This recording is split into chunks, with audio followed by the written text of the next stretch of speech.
ბრაზი მქონდა, იმიტომ რომ უსუსურობის შეგრძნება მქონდა, იმედგაცრუების სამყაროს მიმართ, ღმერთის მიმართაც. ბრაზი მქონდა, იმიტომ რომ მე ვერაფერს ვერ შევცვლიდი, იმიტომ რომ მე ვერ გადავარჩინე.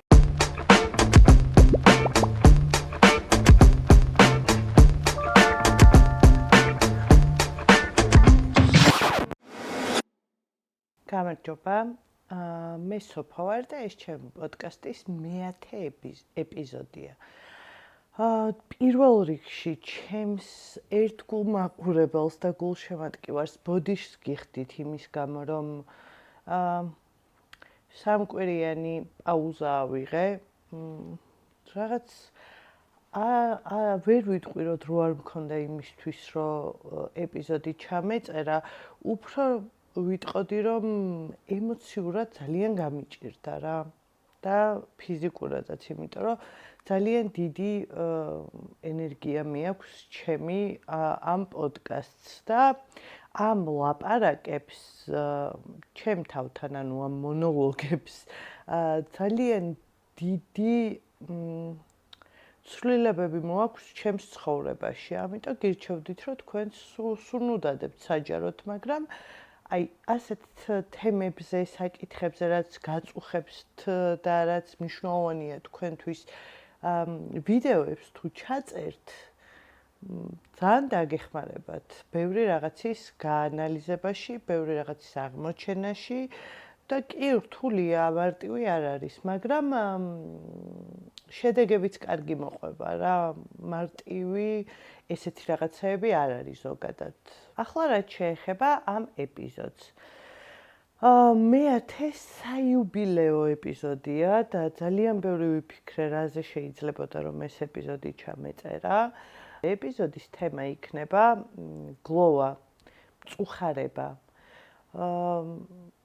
და ვთვლი, რომ ძალიან საჭირო თემა არის განსახილველად, იმიტომ რომ ადამიანებს ცხოვრების განმავლობაში ძალიან ბევრი ცუდი შემთხვევა გვაქვს ხოლმე სხვადასხვა კუთხით. იქნება ეს, არ ვიცი, საყვარელი ძაღლის გარდაცვალება, იქნება ეს სამსახურის დაკარგვა, მეგობრობის დასრულება, მუცლის მოშლა, 1000 რაღაც შეიძლება იყოს, საყვარელი, არ ვიცი, სახლის დაკარგვა, აი მართლა ძალიან ბევრი რაღაც შეიძლება იყოს და ყველაზე მნიშვნელოვანი და ყველაზე მძიმე ტრაგიკული რაც შეიძლება იყოს, ეს არის საყვარელი ადამიანის დაკარგვა. რაშიც მე სამწუხაროდ მაქვს გამოცდილება. დედა ჩემი გარდაიცვალა 3 წლის წინ, ნოემბერში გახდება 3 წელი. და ჩემთვის ეს პერიოდი იყო, ჩემი ცხოვრება იყოფა 3 ნაწილად, თქო ვიძახი. დედა ჩემის გარდაცვალებამდე, დიაგნოზამდე და გარდაცვალებამდე, მას შემდეგ კიდევ რაღაც პერიოდი, რაც ძალიან რთული იყო და მესამე ნაწილი არის, როცა ტანტრაზე მივედი, ეს არის რაღაც სხეულებრივი პრაქტიკები, მედიტაციები და ასე შემდეგ, რამაც კიდევ საკმაოდ დიდი ზეგავლენა იქონია ჩემ ცხოვრებაზე და საკმაოდ დიდი ცვლილებებს გავდივარ ახლაც. ანუ აი ესე დავყოფდი ჩემ ცხოვრებას და დედას გარდაცვალების მერე ეხა პირდაპირ გლოვას რო შევეხოთ, გლოვას აქვს თავისი რაღაც ფაზები, ასე ვთქვათ რა. ოღონდ ფსიქოლოგები ამბობენ, რომ კი, ეს ფაზები არსებობს, მაგრამ არ არის აუცილებელი, რომ ყველას ერთნაირად გქონდეს, არ არის აუცილებელი, რომ თანმიმდევრობა დაცული იყოს, არ არის აუცილებელი, რომ ყველა გქონდეს, მაინდა-მაინც ყველა ფაზა გაიარო რა. ეს არის, შოკი, უარყოფა, ბრაზი, არის დანაშაულის შეგრძნება, ხშირ შემთხვევაში სამწუხაროდ დეპრესია და საბოლოო ჯამში მიღება. და ამისგან გათავისუფლება, ოღონდ ამას კიდე შევეხები ბოლოსკენ. ეხლა რაც შეეხება ჩემ გამოცდილებას. მე ვგრძნობდი, რომ ძალიან ცუდად ვიყავი უკვე დედას მდგომარეობა, როგორც კი უფრო ანუ რაღაც საგანგაშოდ დამძიმდა, მეც საგანგაშოდ დავმძიმდი. ამიტომ არ დავაყოვნე, არ დავიცადე და არ ვეცადე რომ მარტოს მებრძოლო ამ ჩემ მძიმე მდგომარეობასთან და მივედი ფსიქოთერაპიაზე და მივედი ფსიქიატრთანაც, იმიტომ რომ მაშინ პირველად განვიცადე პანიკური შეტევა. ეს იყო ჩემ ცხოვრებაში ყველაზე ცუდი ეპიზოდი ერთ-ერთი, რაც მქონია. მიუხედავად იმისა, რომ გაგონილი მქონდა პანიკურ შეტევაზე რა არის, რა სიმპტომები აქვს და როგორ გამოიხატება და მივხვდი რომ ეგ იყო, ну, ვისაც ქონია მოგიხსენებათ, რომ ეგრე მარტივი არ არის, რომ იცი რა არის და უცებ ესე რადგან იცი აღარ დაგემართოს, ეგრე მარტივი არ არის ეს საკითხი.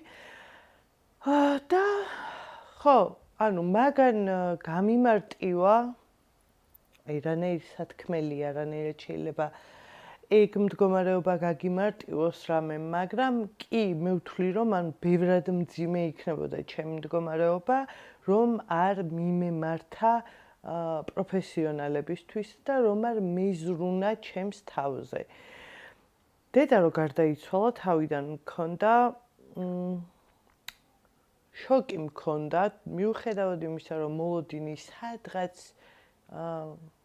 ცნობიერის დონეზე არ მქონია, არ მინდოდა და იმიტომ, ანუ ეს უარყოფა და მიუღებლობა მქონდა ამისი და სანამ ცოცხალი იყო ბოლო წამამდე მაინც იმედი მქონდა. აი ეხაც მიჭირს ამაზე ლაპარაკი. და ამის გახსენება. მაგრამ ვთვლი, რომ საჭიროა. შოკი, ხო, შოკი მქონდა კი, მაგრამ ეს შოკი მალევე გადამივიდა. მერე იყო ბრაზი, ოღონდ ბრაზი მქონდა საერთოდ ყველას და ყველაფრის მიმართ და ბრაზი გამიჩნდა დიაგნოზის გაგების წამიდან უბრალოდ გარდაცვალების მერე მიაღწია პიკს. ბრაზი მქონდა იმიტომ, რომ უსუსურობის შეგრძნება მქონდა, იმედგაცრუების სამყაროს მიმართ, ღმერთის მიმართაც. ბრაზი მქონდა იმიტომ, რომ მე ვერაფერს ვერ შევცვლიდი, იმიტომ, რომ მე ვერ გადავარჩინე, იმიტომ მქონდა ბრაზი, რომ ეს იყო მთავარი და მერე ამას მიყვებოდა ის, რომ რაღაც მომენტებში იყო იმის ბრაზიც, რომ მარტო ვარ, აი ეს შეგრძნება, რომ ამაში მარტო ვარ და თითქოს არავინ არ მეხმარება და ვერავინ ვერ მიდგას გვერდში, მიუხედავად იმისა, რომ ძალიან ბევრი ადამიანი მედგა გვერდში მაშინ. აი ეს შეგრძნება, რომ მარტო ვარ, საწყალი ვარ და აწირა მეშველება და როგორ უნდა გაგრძელდეს ჩემი ცხოვრება, რატომ მაინდა-მაინც მე, რატომ მაინდა-მაინც დედა ჩემი, რატომ მამა ჩემს, რატომ ჩემ ძმას, რა დააშავა ასეთი, რა დავაშავე ასეთი და აი მილიონი ასეთი ფიქრი, რომ აი უბრალოდ რატომ ხდება ეს და რატომ ხდება ზოგადად ასეთი უსამართლობები ცხოვრებაში და აი ეს ბრაზი მხელა იყო. მე უბრალოდ ვერ აღწერ, ანუ სიტყვებით ვერ გადმოვცემ რა მხელა იყო ეს ემოცია. მერე იყო ის, რომ რაღაც მოვლენები დაემთხვა ამ ყველაფერს და მოვლენები რომ დაემთხვა, პრაქტიკულად ისე გამოვიდა, რომ იმაზე გადავერთე და ეხლა ამ გადმოსახედიდან ჩემთვის ეს არის გაქცევის ტოლფასი. რომ მე ამ ტკივილს, ამ შეგრძნებებს, გლოვის ფაზას გავეკეცი, სხვა რაღაცეებზე გადავიტანე ყურადღება, თუმცა ისიც უნდა ვაღიარო, რომ სხვანაირად არ გამოვიდო და ძალიან ბევრი რაღაც იყო ერთად და ფიზიკურად ვერ ვიზავდი, რომ არ გავქცეულიყავი და ნუ აქ აწმყოზე გადავიტანე ყურადღება და ის ვითომ აი რადგან ვიტირე და რადგან ის მომენტი არ მქონია, რომ მიუღებლობა თვითონ ფაქტის, როგორ ვთქვა, არ ვიცი, აი მეგონა, რომ ხო, ნუ ვაღიარებ, ვაცნობიერებ, რომ დედა აღარ არის, ვაცნობიერებ, რომ გარდაიცვალა და ეს მე მიღებული მაქვს. ასე მეგონა. და მეგონა ზუსტად მაგიტო, რომ გავიქეცი და ამას დრო არ დაუთმე არც მიფიქრია მაგაზე რა. მერე იყო, რომ ემოციური გახევება და მემართა და ეს რას ნიშნავს? გაბუჟება. რომ აი ჩემი მეგობარი, ჩემი ნათესავი, ჩემი ახლობელი თუ დედა ჩემზე ველაპარაკებოდა და მას ეტირებოდა ამ პროცესში, მეც რემლი არ მომდიოდა. ოღონდ მე ვარ ადამიანი, ვინც ყველაფერს ეტიროდა. ვიღაც კარგად რომ ღერის შემიძლია ვიტირო. ანუ ბედნიერებისგან შემიძლია ვიტირო, უბედურებისგანაც შემიძლია ვიტირო. ანუ ტირილი ჩემი ემოციის გამოხატვის ერთ-ერთი ფორმაა. ეხლა ვიღაცისთვის შეიძლება არ იყოს და მე ეგ ვარ. და ერთი ცალიცრემლიც არ მივარდებოდა. არც ტკივილს არ აი სრული ემოციური გაბუჟება.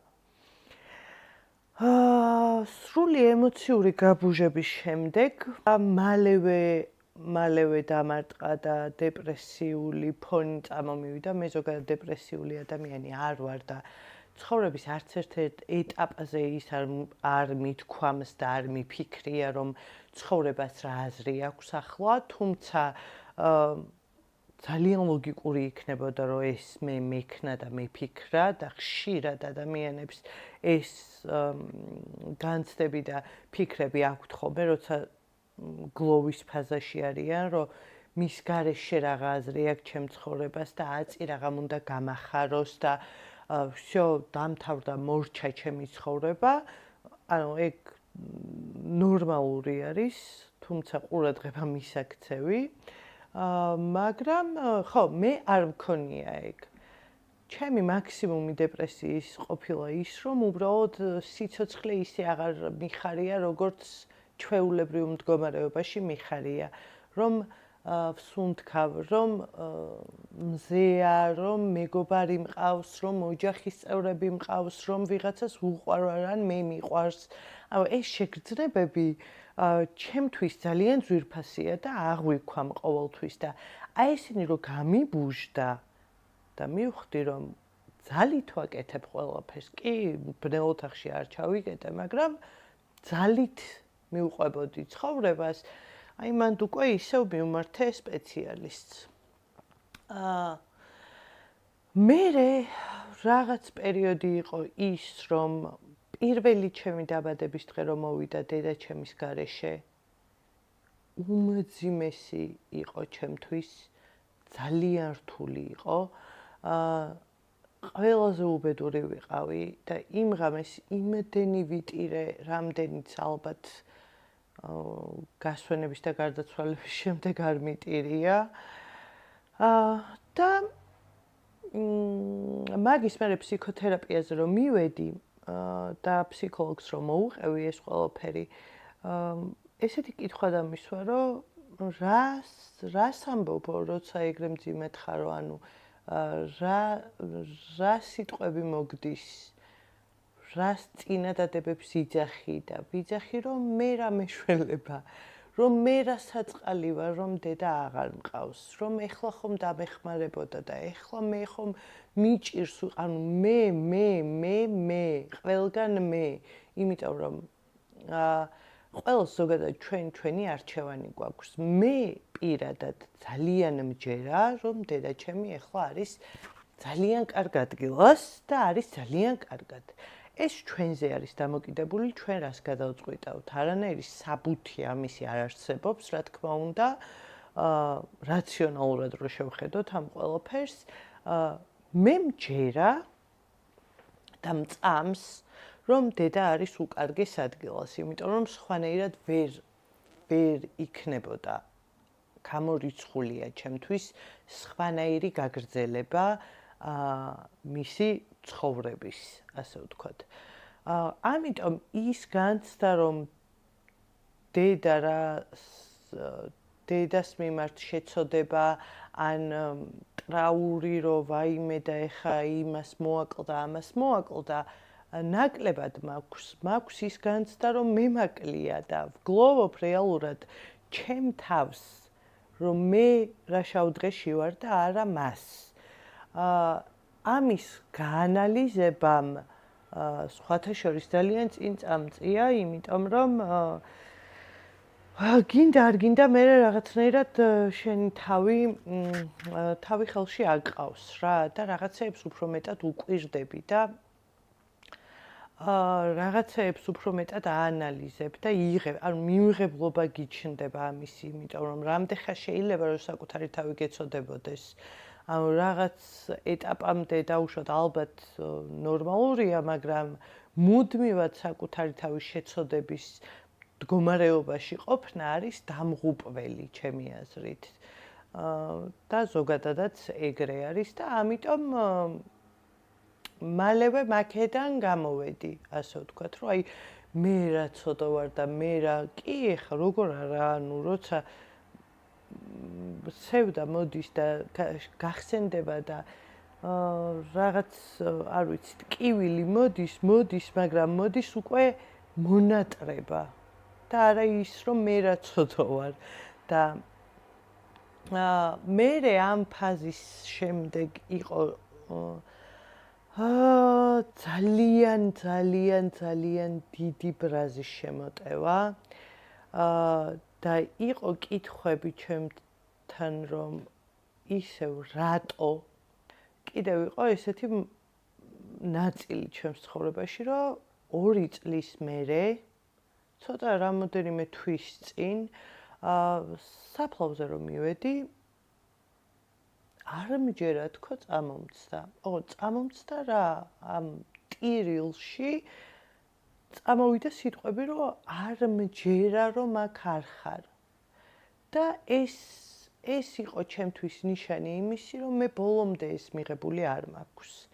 რომ მე ბოლომდე გაშვებული არ მყავს დედა და ბოლომდე ამ რეალობასთან ვერ ვმეგობრობ. მიჭირს ამის მიღება. ეს რომ გავიაზრე, იმიტომ რომ არ მჯერას არ იძახი რა, შეიძლება ბევრი რაღაც თქვა, მაგრამ აი არ მჯერა რომ ჩემთან აღარ ხარ, ეს ნიშნავს რომ ეს არ მიგიღია შენ. ანუ იაზრებ შეიძლება, მაგრამ აი შინაგანად ღრმად და ბოლომდე ძირფესვიანად ეს შენ არ მიგიღია. და დავიწყე ისევ მუშაობა, ისევ ფსიქოთერაპიები, ისევ ეს რაღაც პრაქტიკები. ოღონდ დავიწყე როდის, როცა ბრაზის იმხელა ნაკადი ვიგრძენი, რომ თელს ხეულში უგრძნობდი დაძაბულობას უგრძნობდი ბეჭებში. ესე მეძინა, ცუდად არის რა. ესე მეძინა კბილები ერთმანეთზე დაჭერილი, ყურების დაგუბებები, მუშტები შეკრული და ანუ ესე მოჭიმულად რო გძინავს ადამიანს, არ არის ეს ნორმალური. დილას ვიღვიძებდი და კისერი მტკიოდა და ვერ ხვდებოდი რატომ მტკიოდა კისერი. რამოდენიმე დღე, ანუ რა ვიცი, ვერ ვიგებდი რატომ მტკივა კისერი და ერთ-ერთ დილას მივხვდი, რომ აი ეს იმდენად მიჭერილი მქონდა, რომ კისერი მეტკინა. ეხლა წარმოიდგინეთ თქვენ ესე რომ გამოიხატება ბრაზი და ჩაპრესილი ეს ემოციები რამდენია, რამდენად მძლავრია და რამდენად განადგურებს ადამიანს. და ისევ მივმართე უკვე აი ამ პრაქტიკებზე რო ვიძახი, აი მანდ იყო ეგ ტანტრაზე მივედი თქო რო თქვი, ეგ იყო როცა მე მანდ მივედი, იმიტომ რომ ფიზიკურად აღარ შემეძლო, იმიტომ რომ აგრესიას ვგრძნობდი ყველას და ყველაფრის მიმართ, ვგრძნობდი რომ ფიზიკურად ცუდად ვიყავი, ვგრძნობდი რომ ვეღარ ვიტევდი უბრალოდ და უკვე ცხოვრებით ტკბობაც და სიცოცხლით ტკბობაც შეუძლებელი იყო. კარგი, ამ ჩემ ფაზებს მივყევი და კიდევ ერთი რაღაც მინდა რომ ვთქვა. ხშირ შემთხვევაში ჩვენ ადამიანებს აი ვახსენე კიდეც რომ გლოვის პერიოდში ჩვენმა ახლობლებმა, ჩვენმა მეგობრებმა, ჩვენმა ოჯახის წევრებმა, ვინც ჩვენს გვერდში არის და უნდა რომ იყოს და ბოლომდე ცდილობენ რომ რაღაცით მაინც შეგვიმსუბუქონ ყოფა, ხშირ შემთხვევაში არ იციან ხოლმე როგორ მოიქცნენ. ან შეიძლება იმდენადაც არ იცოდნენ რომ გერიდებოდნენ, შეიძლება იმდენად მონდომებულები იყვნენ რომ უკვე პირად სივრცეში შემოიჭრან შენთან. შეიძლება ანუ ბევრი არასწორი გამოვლინება შეიძლება ქონდეს გვერდში დგომას რა. და მე მესმის აბსოლუტურად ურთულესი არის. მით უმეტეს როცა შენ არ გამოგიცდია ეს, ძალიან ძნელია რომ მშვიდად, წყნარად გაწონასწორებულად და ძალიან სწორად დაუდგე შენს ახლობელს გვერდში. ჩემი რჩევა რაც იქნება და რასაც მე ვთვლი რომ ჩემ შემთხვევაში ძალიან დიდი მნიშვნელობა ჰქონდა, ეს არის უბრალოდ იმ ადამიანთან ყოფნა. ნუ დაელაპარაკები ამ თემაზე და ნუ ეცემი ეგრევე რომ აბა ეხლა როგორ ხარ ეხლა ეს რომ მოხდა, აბა ეხლა როგორ ხარ ეს რომ მოხდა. არა, დაურეკე შესთავაზე რომ ერთად ხوار გავისეირნოთ, ნაყინი ხوار გვეჭამა, ფილმს ხوار უყუროთ. ან უბრალოდ გნახავ რა ვიცი თუ გცალია და რომ ნახავ არ არის აუცილებელი რომ კონკრეტულად ამ თემებზე შეეკითხო და ამ თემებზე ისაუბროთ რაც მისთვის ძალიან მძიმე არის, ხო? თუ რა თქმა უნდა თვითონ მოინდომებს ადამიანი, თვითონ გაგიზიარებს ამ ყველაფერს. და ვინც ამ პროცესში ხართ, ჩემი რჩევა და ასევე ნიკუშა მახსენა წინა ეპიზოდში, წინა რა, ჩემი და ნიკუშას ეპიზოდში, რომ იპოვეთ ისეთი ადამიანი, ვინც უბრალოდ მოგისმენთ და მასთან გაატარეთ დრო, მასთან დაიხარჯეთ. არსებობენ კარგი მსმენელი ადამიანები და ეგეთი ადამიანები ძალიან დიდ საქმეს აკეთებენ ესეთ პერიოდებში რა ჩვენი ცხოვრების და შეგიძლიათ რომ მათთან გამოთქვათ თუ დაუშვათ ყველასთან არ შეგიძლიათ ლაპარაკი. შეგიძლიათ რომ ჩანაწერები გააკეთოთ, შეგიძლიათ ეს ვიდეო რაც მე წაღან ვახსენე დასაწყისში, ვიდეოები გადაიღოთ და თქვენთვის შეინახოთ. სულ არ გამოაქვეყნოთ, ძალიან დიდი რამეა. მე ძალიან მაგრად მეხმარება ყოველთვის ის რომ წერილს წერ ყოველ ჯერზე როცა ძალიან მენატრება და კომუნიკაცია ძალიან მინდა და ძალიან ძიმედ ვგრძნობ თავს წერ წერილს რავი ნოუთებში ან ისე ხელწერილს ძალიან დიდი შვებაა ჩემთვის ეს კარგად მუშაობს, ასე ვთქვათ, ჩემთვის. ეს არ არის აუცილებელი ყოველთვის სხვადასხვა რაღაცა მუშაობს, მაგრამ მე ჩემსას გიზიარებთ. ასევე ძალიან მეხმარება ისეთი რაღაცების კეთება, რაც დედას უყვარდა და რაც მას მახსენებს, მაგალითად მცენარეების მოვლა.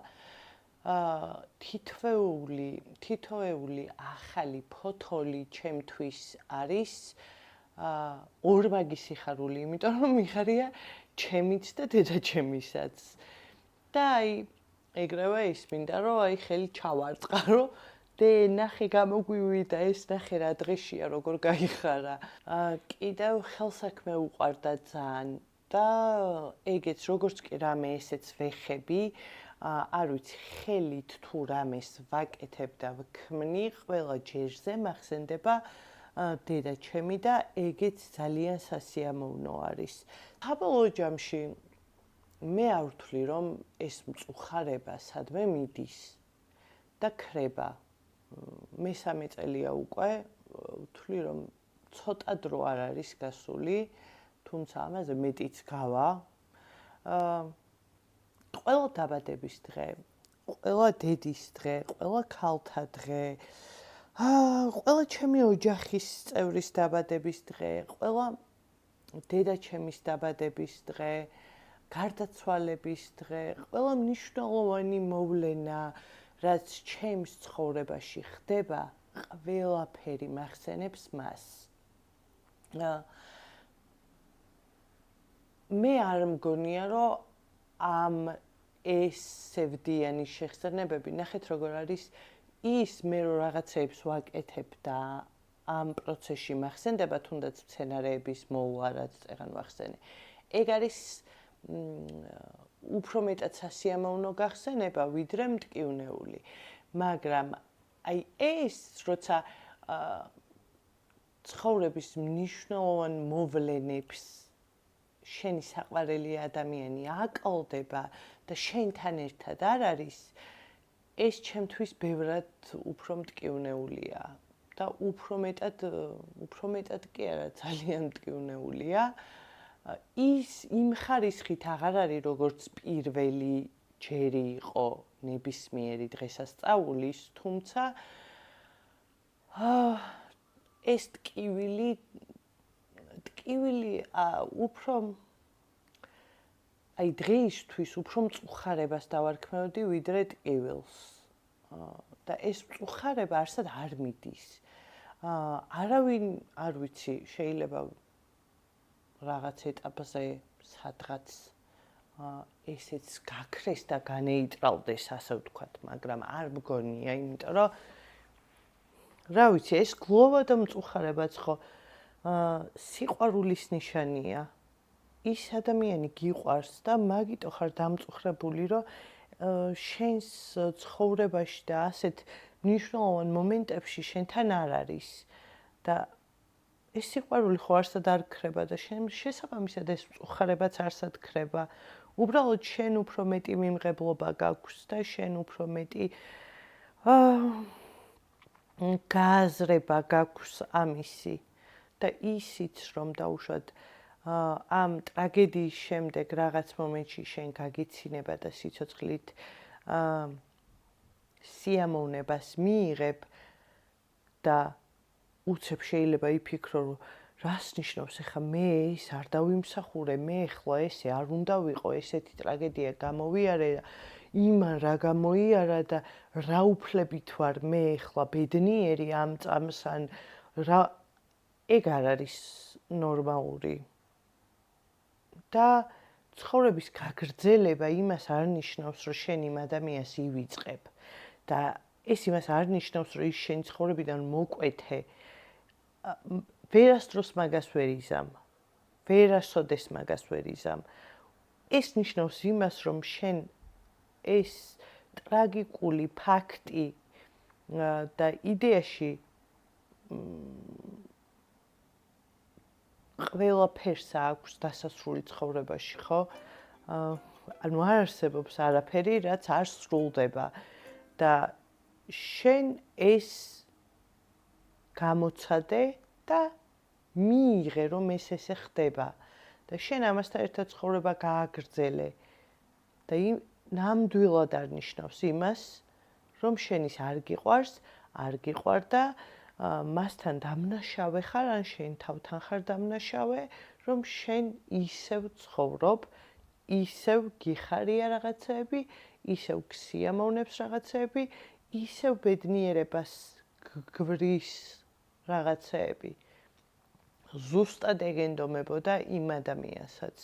ასევე კიდევ ერთი ყველაზე მნიშვნელოვანი რაღაც, რაც არ ვიცი, მე არ მქონია დანაშაული შეგრძნება.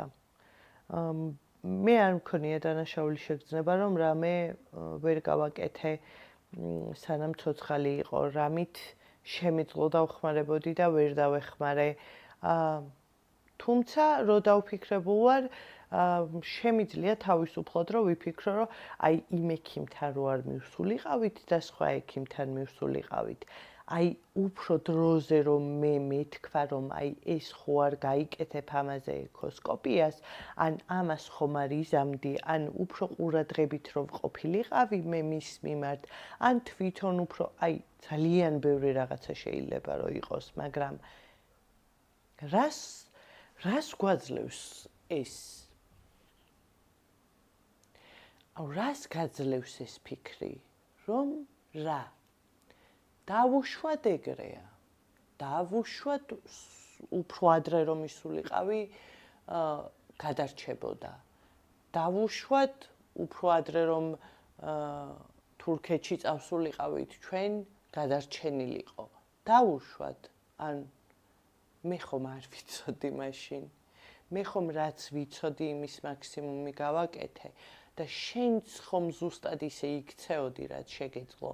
რისი მაქსიმუმიც შეგეძლო რომ გაგეკეთებინა, ხომ მაგას აკეთებდი. და თუ რამეს ვერ აკეთებდი, იმიტომ ვერ აკეთებდი, რომ არ შეგეძლო იმ წამს. და ამის გამო საკუთარი თავის დადანაშაულება არის ყველაზე დიდი შეცდომა, რაც შეიძლება რომ დავუშვა საკუთარი თავის მიმართ. რაღაცები უბრალოდ სამწუხაროდ ასე ხდება. და მე რაც არ უნდა გამეკეთებინა, ჯერ ერთი ვერ გავიგებ რა იქნებოდა ის, რომ გამეკეთებინა, რაც ახლა მგონია რომ უშველი და მეორე კაცმა არ იცის, საბოლოო ჯამში მართლა კაცმა არ იცის, რა როგორ იქნებოდა, ან რა როგორ იქნება სამომავლოდაც, კაცმა არ იცის. შენ შეგიძლია კი ჯანსაღი ყურადღება, ჯანსაღი თუნდაც ექიმთან ჩეკაპი, ჯანსაღი ყველაფერი შეიძლება კი არა აუცილებელია, მაგრამ ზედმეტად თავის დათრგუნვა, ზედმეტად თავის დადანაშაულება, ზედმეტი ნერვიულობა ამ ყველაფერზე უბრალოდ ვერ იცხოვრებ, ვერ ისიამოვნებ, ვერ დატკბები იმითი, რაც ამ ცხოვრებაში გეძლევა და გეძლევა ყველა ადამიანს, გვეძლევა რაღაც პატარ-პატარა ტკბილი რაღაცეები და მაგაზე კონცენტრაცია ჯობს ბევრად. მესმის, მოგიყევით ჩემი ისტორია და მეც ვიცი, მეც ყოფილ ვარ მანდ, მეც მქონია დამარცხებები და მაქვს კიდეც ups and downs, ანუ ხან ძალიან კარგად ხარ, ხან ძალიან ცუდად ხარ, ხან ისე ხარ, ხან ესე ხარ და როგორც ჩემს ერთ-ერთ TikTok ვიდეოში და Reels-ში ვიძახი, აი ხან ასე იქნები, ხან ისე იქნები. ეგ არის ცხოვრება. ურთულესი არ ვიცი, მე დღემდე არ ვთვლი რომ მე შეგუებული ვარ იმას, რომ დედა აღარ მყავს. ხანდახან ვიძახი ხოლმე, რომ ეს ყველაფერი ჩემ ცხოვრებაში რომ არ მომხდარიყო, ძალიან ბევრი კარგი რაღაც, რაც მე შემემთხვა, არ შემემთხვეოდა თქო და ეხლა შეგიძლიათ განმსაჯოთ, შეგიძლიათ გაბრაზდეთ, შეგიძლიათ სისულელეთ მიიჩნიოთ, ნება თქვენია და მე არ მაქვს ამაზე პრობლემა არანაირი და მისმის კიდევაც რომ ეგრე იფიქროთ, მაგრამ ჩემთვის ეგრეა რა. მე ავირჩიე რომ კარგ რაღაცეებზე ვკონცენტრირდე. მე ავირჩიე რომ თუნდაც იმაზე ვკონცენტრირდე რომ ესეთი მაგარი დედა მყავდა. ამ ხელა შესაძლებლობა მომეცა, ამდენი რაღაც ვისწავლე, ამ ხელა და ამდენი ბედნიერი წელი გავატარე დედაჩემთან ერთად. ამდენი, არ ვიცი, სიკეთე და სიყვარული მივიღე. და მირჩევნია რომ მე ამის მადლიერი ვიყო, ვიდრე იმის უმადური რომ დღეს აღარ მაქვს ეს ყველაფერი. მირჩევნია რომ ამ ყველაფერმა კარგი რა მოიტანა ჩემს ცხოვრებაში, იმას დავაკვირდე, ის ვეძებო, ვიდრე იმაზე ვკონცენტრირდე რომ ეს ესე აღარ არის და რომ მე დედა არ მყავს, რომ მე დაცვა აღარ მყავს ცხოვრებაში ძალიან დიდი დამცველი აღარ მყავს, რომ გართულდა ცხოვრება, რომ არ ვიცი, პირდაპირ მეტი რაღა უნდა თქვა, როცა დედა დაკარგე, რომელიც ჩემ შემთხვევაში იყო ჩემი საუკეთესო მეგობარი, დამატებით კიდევ. და ყველაზე დიდი გულშემატკივარი დავკარგე, ყველაზე დიდი სითბო დავკარგე, ყველაზე, არ ვიცი, უპირობო სიყვარული დავკარგე. მაგრამ ხო მქონდა, ხო განვიცდიდი მე ამ ყველაფერს და ახლაც განვიცდი და ახლაც ვგრძნობ. ეს ყველაფერი ხო ჩემია. და რატომ უნდა ჩავეძიო იმას, რაც ისედაც მტკივა და როცა იძახი რომ კარგი რა მოგიტანა იმას დააკვირდიო, ეგ იმას არ ნიშნავს რომ ის საერთოდ არ გტკივა, ეგ იმას არ ნიშნავს რომ ეს მოვლენა როგორც კარგი მოვლენა ეგრე მიიღე, რომ ვაუ, რა კაია ის რომ მოხდა ჩემ ცხოვრებაში, რა მაგარი რაღაცა მოხდა. მაგარი რაღაცა არ მოხდა, ძალიან ცუდი რაღაცა მოხდა. ვისურვებდი რომ არ მომხდარიყო, მაგრამ მოხდა და რადგან მოხდა, ამიტომ მე მირჩევნია რომ კარგზე ვიყო კონცენტრირებული. მე მირჩევნია რომ სიცოცხლით დავტკბე, იმიტომ რომ ვთვლი რომ მაგიტო ვარ ცოცხალი. ვინც ამას გადიხართ, ვისთვისაც ეს ახალია, ან ძველია, მაგრამ მოუშუშებელია და არ აქვს მნიშვნელობა მართლა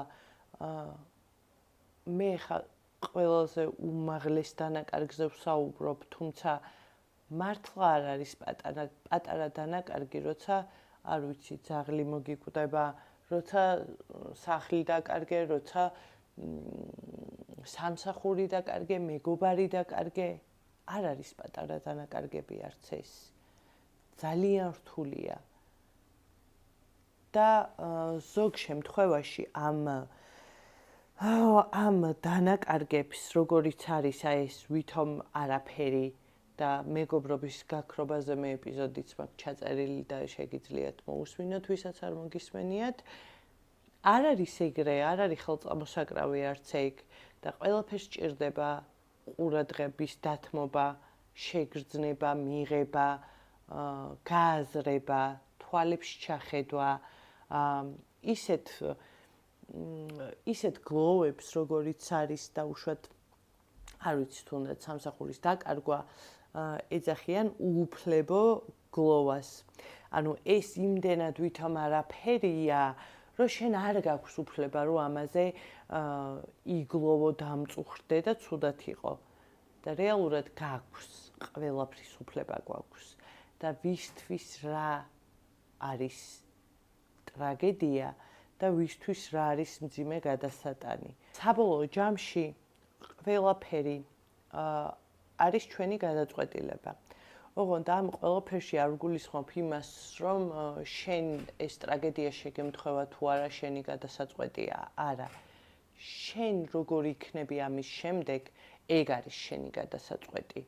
შენი გადაწყვეტილებით შეგიძლია რომ იქამდე მიხვიდე, რომ რაც კი შესაძლებელია რომ ამ ეტაპზე ამ წამს კარგად იყო, ანუ რა დონეებიც კი არსებობს, იქ ყველაზე კარგად იყო. ეგ არის შენი გადასაწყვეტი. ჩემი პასუხისმგებლობაა ის, რომ მე კარგად ვიყო. ჩემი გადაწყვეტილებაა ის, რომ მე კარგ რაღაცეებზე ვკონცენტრირდე. ჩემი რწმენა და გადაწყვეტილებაა ის, რომ დედა ჩემი კარგ ადგილას არის ახლა.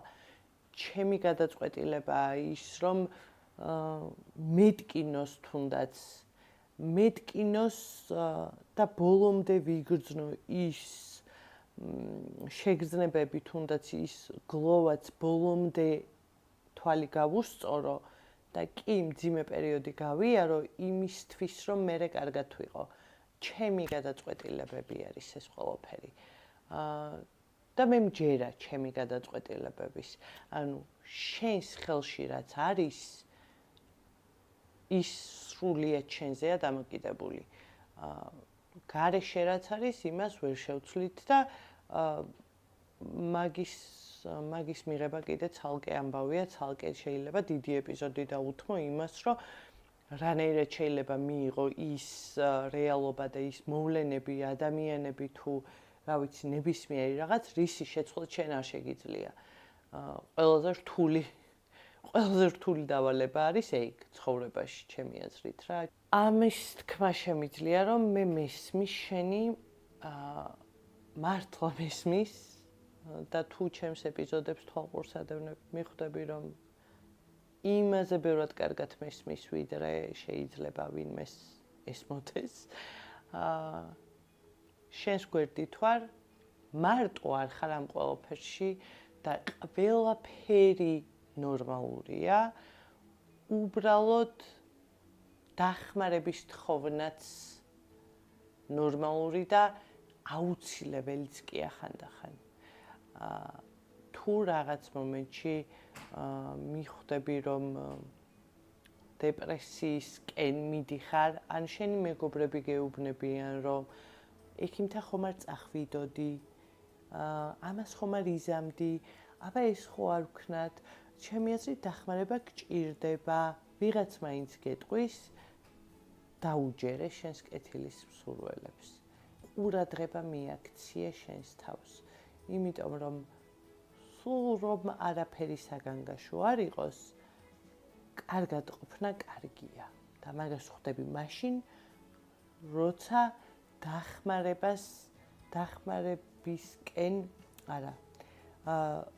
როცა გათავისუფლებისკენ დგავ ნაბიჯს, როცა იწყებ იმაზე მუშაობას, რაც გამძიმებს.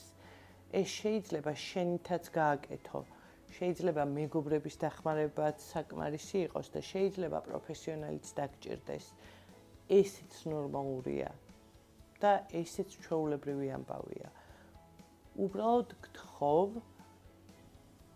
რომ მიყვე ცხოვრებას და რომ ისიამოვნო, იმიტომ რომ იმ ადამიანს, ვინც შენ დაკარგე, ყველაზე მეტად გაუხარდებოდა და გაუხარდება ახლაც, საიდანაც გიყურებს, რომ შენ იყო ყველაზე კარგად. მადლობა ჩემთან ყოფნისთვის.